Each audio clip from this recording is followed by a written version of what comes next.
মাথা বের ছুটিয়ে ফেলবো। আমাকে আপনি না বলবো না কে? কেন কথা বলবেন?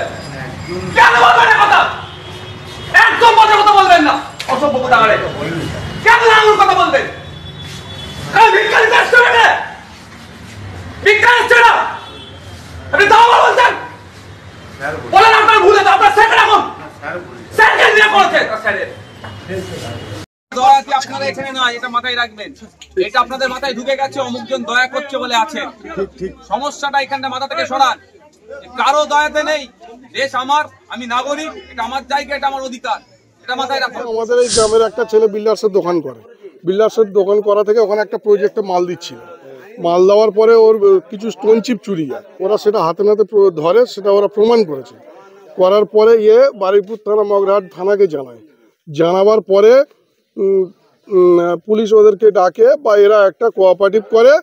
হিন্দুত্ববাদীরা যারা ওই কাঁঠালবেড়িয়া গ্রামে বাস করে, ওরা কোঅপারেটিভ করে ওদের কিছু ফাইন স্বরূপ দেওয়ার কথা ঘোষণা করেছিল। তারপরে পুলিশ ওদেরকে বারবার ফোন করার পরেও ওরা থানাতে যায়নি বা এসপি অফিসে যায়নি। ওরা ওইভাবে ধামাচাপা দিয়ে রেখে দিয়েছে, ক্ষতিপূরণ দেয়নি না। অর্থাৎ ওরা এখন একটা আন্দোলন করেছে, মিছিল করেছে। ওরা বলছে যে আমাদের মন্দিরের গেট ভেঙেছে, কিন্তু মন্দিরের গেটটা আদৌ ভাঙেনি। ওদেরই গ্রামের একটা ছেলে আমাদের ইট স্টোন চিপ বালি তো চুরি গেছে, সেই হিসাবে ওদেরই একটা ছেলে একটা ইট তুলে দেখেছে এটা কোন কোম্পানির ইট, আমাদের এই বিল্ডার্সের ইট কিনা। সেইটা ইস্যু করে ওরা বলছে যে এরকম গেট ভেঙেছে বলে ওরা মিছিল আন্দোলন সব কিছু করেছে। করার পরে এবার ওই জগন্নাথ মন্দিরের যে প্রসাদ এসছে, এখন মমতা ব্যানার্জি যে ঘোষণা করেছিল যে ডিলারের মাধ্যমে যেগুলো যাবে, সেই একটা এই বিল্ডার্সের দোকানদারের ভাই সে ওই টোটো নিয়ে ওদের ওখানে জগন্নাথ মন্দিরের প্রসাদ বিতরণ করতে যায়। সেই ডিলার ওকে ভাড়া করে নিয়ে গেছিল, টোটো ভাড়া করে নিয়ে গেছিল। সেই ভাড়া করে নিয়ে যাওয়াতে ওরা বলছে মোল্লা জিহাদিদের টোটোতে করে নিয়ে আসবে কেন, ওদের জিনিস আমরা খাবো না বলে সেই টোটোওয়ালাকে প্রচণ্ড মারধর করে ওরা আবার ছেড়ে দেয়। দিলে আমরা আবার পুলিশকে জানাই, বারুইপুর থানা মগরাহাট থানাকে জানাবার পরেও কোনো সুফল হয়নি। তারপরে আবার তার পরের দিন একটা সামান্য বচসা হয় যে ছেলেটাকে মারধর করেছিল টোটোওয়ালা, ও একটা ধাক্কা মারার পরে সেইটাকে ওরা বড় ফুটেজ করে আবার বিশাল আন্দোলন করে এই সমস্ত বিশাল কিছু করেছে। ওদের শুভেন্দু অধিকারী অগ্নিমিত্রা পল এসে বারুইপুর হসপিটালে ওদের আরও উস্কানিমূলক কিছু বক্তব্য রেখে ওরা বেরিয়ে গেছে সেখান থেকে আজ পর্যন্ত। আর তারপরে দুই উভয়কে আমাদের যে বিল্ডার্সের ছেলেটা ও মগরাহাট থানাকে এফআইআর করতে যায়, গেলে ওকে অ্যারেস্ট করে বারুইপুর থানায়। মগরাহাট থানায় বারুইপুর থানার আর একটা ছেলে আছে সুভাষ কয়াল বলে নাম, ও মগরাহাট থানায় এফআইআর করতে গেলে দুজনকে অ্যারেস্ট করে প্রায় 1 মাস করে ওরা জেল খাটার পরে বেশ শান্তি শৃঙ্খলার সাথে আমরা এখানে বসবাস করছিলাম। আবার ওই ছেলেটা 1-1.5 মাস পরে এই টোটোটা বার করার পরে সন্ধ্যার মুখে ওরা সেই টোটোওয়ালাকে একদম কুপিয়ে মৃত্যুবরণ করে বলে একদম রাস্তায় ফেলে দিয়ে চলে গেছে। আবার রাস্তার কোনো টোটোওয়ালা ওনাকে তুলে তার বাড়িতে পৌঁছে দেয়। রাজ্যের বিভিন্ন জায়গায় এই ঘটনা ঘটছে, সেই জায়গায় দেখছি মমতা বন্দ্যোপাধ্যায় সরকার চলছে, পুলিশ কোনো স্টেপ নিচ্ছে না। আমাদের মূল দাবি হচ্ছে পুলিশ কোনো স্টেপ নিচ্ছে না। যা তুলেছে ওরা আম পাবলিককে তুলছে। অরিজিনাল অভিযুক্ত যারা এই সমস্ত কাজের সাথে জড়িত তাদেরকে কোনোভাবে ওরা তুলছে না। ছেলেগুলো এখন মগরাহাট থানায় এর মধ্যে হোটেল স্টেশনে বিন্দাস ঘুরে বেড়াচ্ছে, পুলিশ কিছু করছে না। বিন্দাস ঘুরে বেড়াচ্ছে, ওপেন ঘুরে বেড়াচ্ছে। আমাদের এলাকার কোনো নেতা নেত্রীরাও এর মধ্যে নেই, কেউ কোনো সাথও দিচ্ছে না। আপনাদের এলাকার বিধায়ক হচ্ছে বিমান বন্দ্যোপাধ্যায়? না, আমাদের এলাকার নমিতা সাহা। উনি এখনো পর্যন্ত আমাদের কোনো খবরই রাখেনি, আর কোনো সাহায্য করেন, কোনো জিজ্ঞাসাও করেন যে কি হয়েছে ঘটনাটা। আমরা ওনাকে অনেকবার ইনফর্ম করেছি, উনি কোনো রকম ভাবে সাহায্য করছেন। এই যে পুলিশ গাড়িগুলো দেখতে পাচ্ছি, এদিকে পুলিশ এগুলো কোন থানার পুলিশ? এদিকে আছে, আমাদের এদিকে আছে, নাকাচিকির জন্য আছে, মগরাহাট আছে, ওদিকে বারুইপুর আছে। ও তো মিছিমিছি আছে, কোনো রকম ভাবে কোনো কাজ করে না, বেকার পুলিশ থেকে করবে। আপনাদের দাবি কি চাইছেন আপনারা? আমাদের দাবি বিচার চাই আমরা, যাতে অন্যায় যারা করেছে তারা শাস্তি পাক, সেটাই বিচার চাই। আমাদেরকে এই রাস্তায় নামতে হচ্ছে কেন? যে সংস্কৃতি বজায় রাখতে হবে, হিন্দু মুসলমান ভাইচিত্র বজায় রেখে রাস্তায় নেমে স্লোগান দিতে হবে কেন? আমরা তো সবার লোক হয়ে গেছি। দেখুন, দেশ যখন স্বাধীন হয়েছিল তখন তার আগেও ইংরেজরা আমাদের মধ্যে একটা জিনিসই দেখেছিল, যদি আমাদের মধ্যে বিভেদ তৈরি করে রাখতে পারে, হিন্দু মুসলিম বিভেদ, তাহলে কিন্তু তারা শাসন করতে পারবে।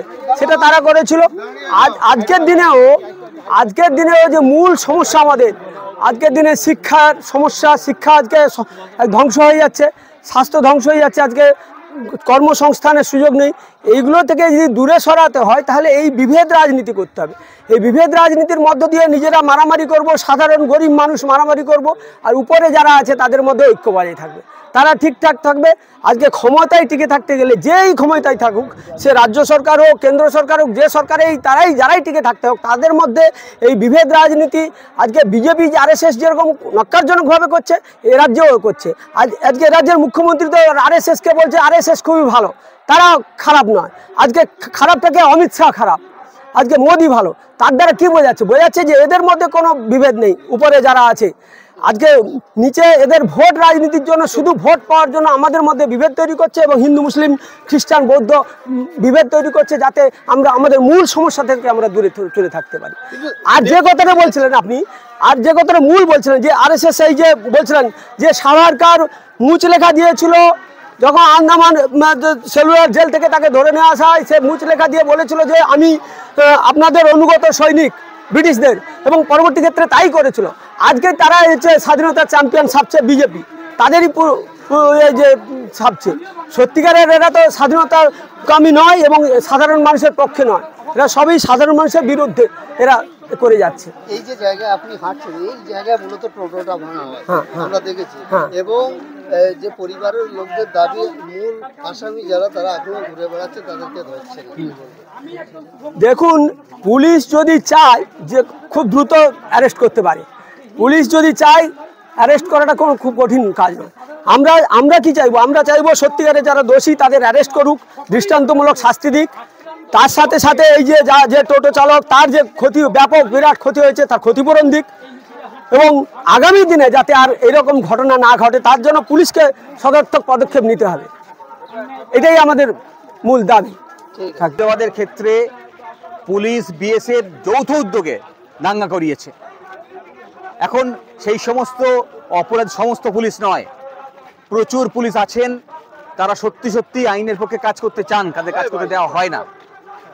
ফলে সবাইকে অপরাধী আমি কখনোই বলি না, কিন্তু কিছু পুলিশ আছেন যারা আইনের বাইরে গিয়ে, আইনের পরিধির বাইরে গিয়ে, আইন না মেনে তারা অপরাধের সঙ্গে নিজেদেরকে যুক্ত করে ফেলছেন। ফলে তাদেরকেও চিহ্নিত করতে হবে। আর রাজনৈতিক নেতা যারা আছেন, সে যে দলেরই হোক, তারা যদি কোনো ইরেসপন্সিবল স্টেটমেন্ট করে, কোনো রাজনৈতিক নেতা যদি ইরেসপন্সিবল কোনো স্টেটমেন্ট করে, তাহলে তাকেও গ্রেপ্তার করতে হবে। পশ্চিমবঙ্গে আমরা উত্তরপ্রদেশ হতে দিতে পারি না, পশ্চিমবঙ্গকে আমরা গুজরাট হতে দিতে পারি না। পশ্চিমবঙ্গের একটা নির্দিষ্ট সংস্কৃতি আছে, এখানে সমস্ত সম্প্রদায়ের মানুষ একসঙ্গে মিলে বাস করেন, পাশাপাশি বাস করেন, তাদের মধ্যে সেই ভ্রাতৃত্ববোধ আছে।